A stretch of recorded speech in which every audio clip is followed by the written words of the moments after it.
Today's class will be learning about a period of challenge, the rationalization of broadcasting, a period of restructuring, and the ambiguities of post-apartheid broadcasting. Let's begin. In 1950 to 1960, the nationalist government opposed introducing television on moral and ethical grounds. In 1971, the Viljoen Commission was chosen to investigate about the possibility of introducing television. Their findings were to advance the self-development of all its people and to foster their pride to their own identity and culture.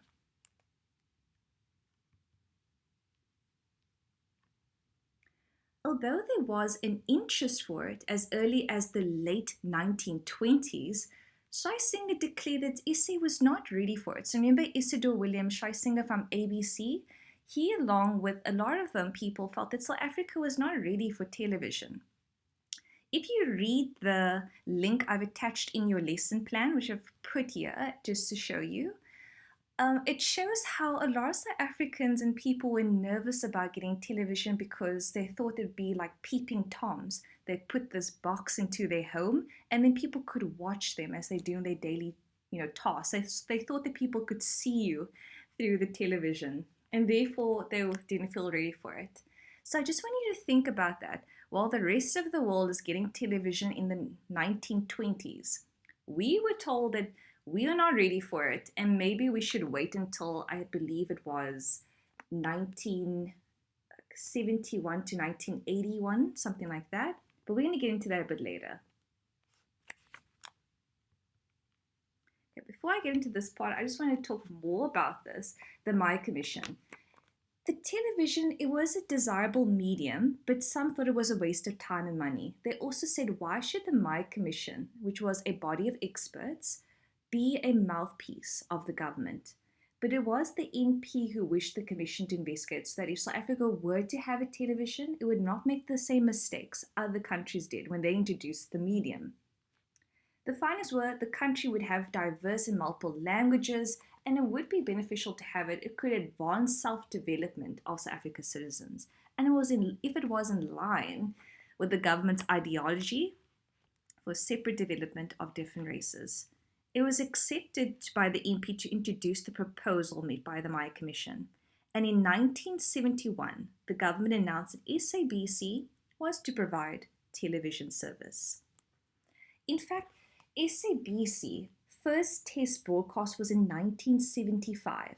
Also in your lesson plan, you can listen to their first test broadcast. It's very quick, so you can just go and look at that quickly as well. However, if South Africa was to introduce a television service, it had to be a cultural service, contributing to the culture of South Africa. The national television would be used, however, as a tool to support propaganda by the government of the National Party's ideologies and policies to counter the criticism outside.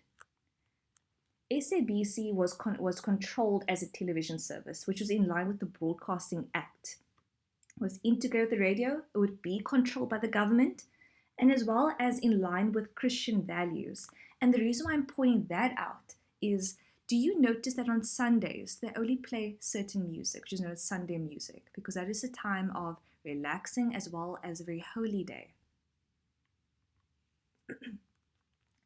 Remember when I said that the government wanted to control and counter the criticism outside? That is because during this time, it is apartheid, and a lot of countries outside don't understand why this is happening, and they are boycotting apartheid. The government is trying to tell everyone outside that everything's okay. Everybody agrees to apartheid, or whatever it is. And there is a clip, I believe I have included in your lesson plan as well, of the government reworking the words of explaining apartheid. That's agreed separation. Because of the government, a lot of programs from the UK and the USA were restricting allowing programming of their programs onto South Africa because of the anti-apartheid movement. Therefore, the USA said, I'm not going to give you a lot of program channels, but I'll give you a show. You can have Dallas. And that is why a lot of your parents know Dallas and want you to download Dallas or whatever it is. But the English service was dominated by USA programming like Dallas and Santa Barbara. Afrikaans was also sustained by American and German programs, and then advertising began in 1980, 1978, and I've just also included in 1985 as it began to rise. In 1982, television introduced its second service called TV2/3. Ask your parents if they had a kitchen TV and ask them how many channels was on the TV. I bet the most on that television little box in the kitchen was probably like 5 channels. And that's because in that black and white TV, there was only just a few channels. If you didn't like the one or the two, that you're done for the day because that's all that's available to you. As you can see, we're only getting television really in the 80s. Everyone else had it in the 20s. And in 1985, advertising started to grow, and I've included a link as well in your lesson plan that just shows the crazy, like it's the funniest thing to watch is the ads back then. And you'll see ads that are still current today from Stearns. I believe there's Sunlight Liquid. It's quite interesting. We also have more additional stations like Bop TV, and in 1986 began Mnet, which was the first over-the-air subscription service based on internet content. We also have Trinity Broadcasting Network, a religious television service, and ETV only began in 1998.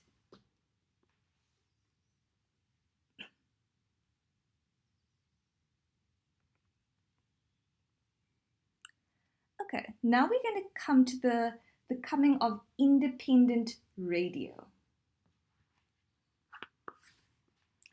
Before 1994, there was not really any radio service other than South Africa, SABC, coming from the outside of SA borders. So we didn't really have any other radio stations. Introducing now LM Radio, known for the top 40 music for the youth market on the shortwave service. Do you remember what the shortwave service is? Is it English or Afrikaans? That is correct, it is the Afrikaans service. Swazi Music Radio, it did close 5 years later. And Sunday listenership also happened with the coming of independent radio, which was that the observance of Sabbath was enforced by SABC, which means music had to be in the keeping of Sunday. The government didn't like independent radio stations. And then around outside of South Africa, you have all these independent national states. So I just want you to think about that. So within South Africa, we have SABC. Everywhere outside South Africa is independent. Those are independent national states. And the government didn't realize that by saying, okay, yes, you can create your own radio stations, that he was creating independent radio stations.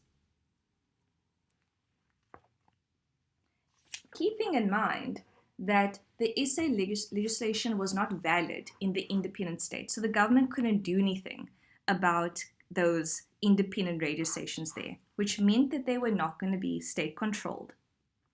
The independent radio stations were Capital Radio, Radio 702, Radio Bop. They came on air, all in the independent homeland. And that made quite the impact on listeners in urban areas, as it offered an alternative point of view that they had not heard from SABC and better quality programming. Setting up independent homelands and creating a platform for independent radios had not been considered by the government. So they wanted to stop the independent radio stations. I mean, how would it look for the government to have this? What if they, in terms of what they thought, what if they lied about the actual independence of the homeland by taking it away? So they couldn't do that. They couldn't take away the independent radio stations because they made it look like they lied about the independent homelands. Therefore, they decided they needed to find a way to target them. What could they do? What exactly could they do there? So an idea came about that maybe every time they went on the air, the signal would drop. And therefore, when it would go down, people couldn't hear that part of the news. It would be just before or after the news bulletins. So that is quite sneaky if you think about it. So they couldn't do anything to take away the independent radio stations, but every time the independent radio stations would broadcast the news, their signal would drop and listeners couldn't hear the news. I'm just saying, that is very sneaky. 1981 to 1992, the rationalisation of broadcasting. There were two major investigations into South African media, each with different forms of use. In this period, we're going to start to see changes to broadcasting environment in South Africa, SABC as well. Firstly, the Stein Commission was in 1981 and it was an extensive investigation into all forms of the media. It was criticized for indulging with the government's ideology, and there's quite a bit of recommendations there that you can read about on page 17 of your textbook. However, even though they were in favor of the government, of those ideas, it was not accepted by the government. The country waits another 10 years for the Viljoen Commission before any meaningful changes can happen to the broadcasting environment. Mnet, the new introduction of a subscription service. In 1986, Mnet was introduced as the first over-air subscription service. There was, though, a direct growing concern from major newspaper groups over the commercialization of SABC. So now Mnet is here to advertise for you, but then what's the point of advertising SABC in print? So therefore, there's something kind of taking over here. They would lose a loss of advertising revenue, which did happen. It went from 86% to 51%. Radio went from 17 to 44%, which is a little bit better. So in 1994, the proposal was made that maybe this new television service can be managed by newspaper groups, and this was put to the government. The government accepted the proposal and provided the channel limited itself to its entertainment programs and not news. So the government agreed, okay, do whatever you want there, but you're not allowed to broadcast news. So therefore, Mnet is just for media network, indicating as well that it's just for the press groups, just to have lots of entertainment content there. In 1991, we have the Viljoen Commission. So F.W. de Klerk. So this was, F.W. de Klerk came after P.W. Botha, who suffered a stroke. So he got his colleague, the reformer, F.W. de Klerk, to introduce, and a lot of people kind of go back and forth with F.W. de Klerk and his way of how to do it, because he kind of had to pick up all the pieces there, and he introduced the unbanning of ANC. The Viljoen now is investigating the future of broadcasting in South Africa, and they have their own recommendations. It was criticized, however, for being unrepresentative of South Africa, and was linked with, once again, the Stein Commission, which was more in favor of the ideology of the government, and showed a strong bias towards promotion of the National Party by SABC, and there were dramatic changes to come. So you're going to hear this now. Are you ready for a period of restructuring? The beginning of community radio. Following the release of the Viljoen Commission report, there was an extensive need for the restructuring of broadcasting. So following a period of hiatus, there were now going to be a new radio stations, news stations come on the air, and they'd be limited in a specific geographic range. And in that period of time, they would have a temporary broadcast license. The stations had to broadcast something about any cultural or community commercial event, like a festival or a music concert, anything that was happening in the area. The first radio station to operate legally under the new dispensation was Festival FM, which got to have their license for 10 days. And the Independent Broadcasting Authority, known as the IBA, issued those temporary licenses. And these covered interests such as religion, to campus station, to wildlife, to community development. So it served the interests of those communities there, and became quite popular and relevant to the local specific audience, but was also overloaded by mass media broadcasters.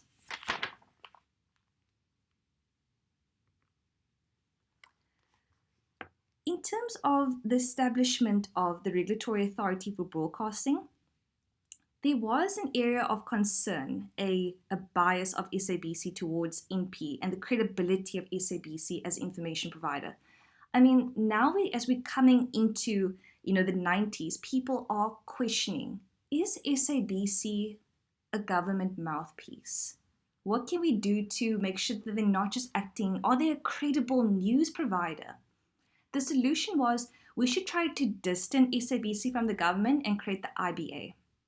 The IBA was established, but was accused of once again acting in the favor of the government, accused of being too slow in the investigation of the Triple Inquiry Report, which we're going to get to later, who issued licenses to radio stations.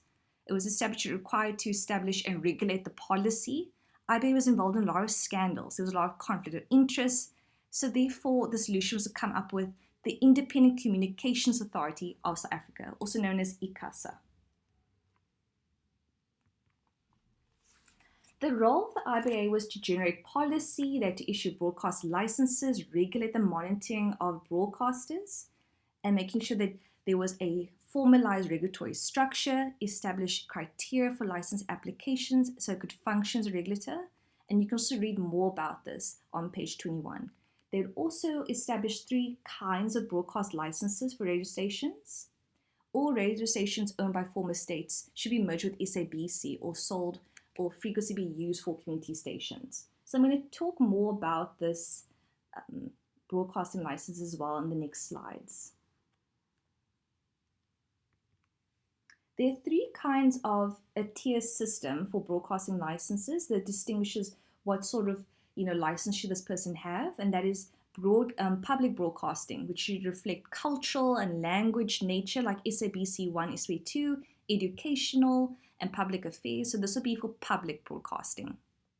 Commercial broadcasting would be used for Mnet, and this is to serve a profit, such as ETV and Mnet, and it could be for regular news and information and meets the needs of that audience. And then we have community broadcasting, which is for non-profits, serve the community, donations, grants and sponsorships, and so on. Our last part is now the restructuring of SABC. SABC has a new role to serve as a public broadcaster. In the past, it was responsible and controlled by the government, and now will be split into 2 as a public service department and a commercial service, used to help for raising funds there. Sorry. So SABC once again hit a financial crisis of a non-payment of a television license and still faces to this day credibility issues and scandals of corruption. And they do have quite a lot of examples there that you can read. Of inadequate role there. Okay, now we're going to move on to the role of Black empowerment in broadcasting. In 1998, the IBA awarded the first free-to-air commercial television license to help previously disadvantaged groups, known as ETV. So this became a sort of television program, helped to empower, in broadcasting. It faced a lot of criticism and controversy over allegations that it didn't have any, there was an interference of allocation of licenses. Its role was to provide indigenous programming, and instead of its promotion back then of American material, the IBA was threatened to withdraw the ET license for violating their license agreement. So there was quite a lot of also scandal here. But despite all of this, ETV was seen as an informal, independent objective in its news compared to SABC. But there was quite a bit of scandal there. I think ATV faced bankruptcy. There was shareholders that failed to contribute their share of the capital, and they weren't paying their license, which took a blow to Black empowerment.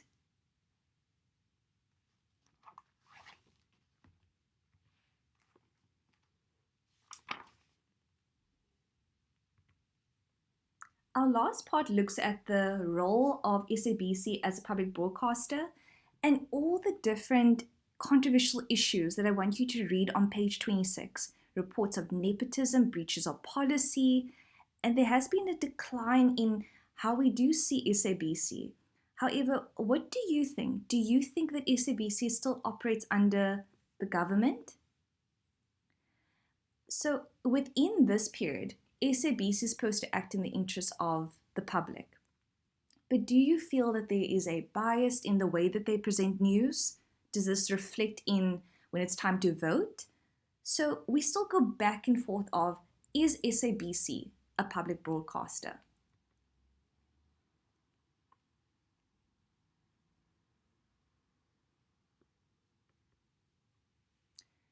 In your lesson plan, I've included it's quite a long documentary that shows the history of SABC, and it's everyone that worked in SABC during that time when television came about, when the BBC came and kind of interfered with how they presented the news.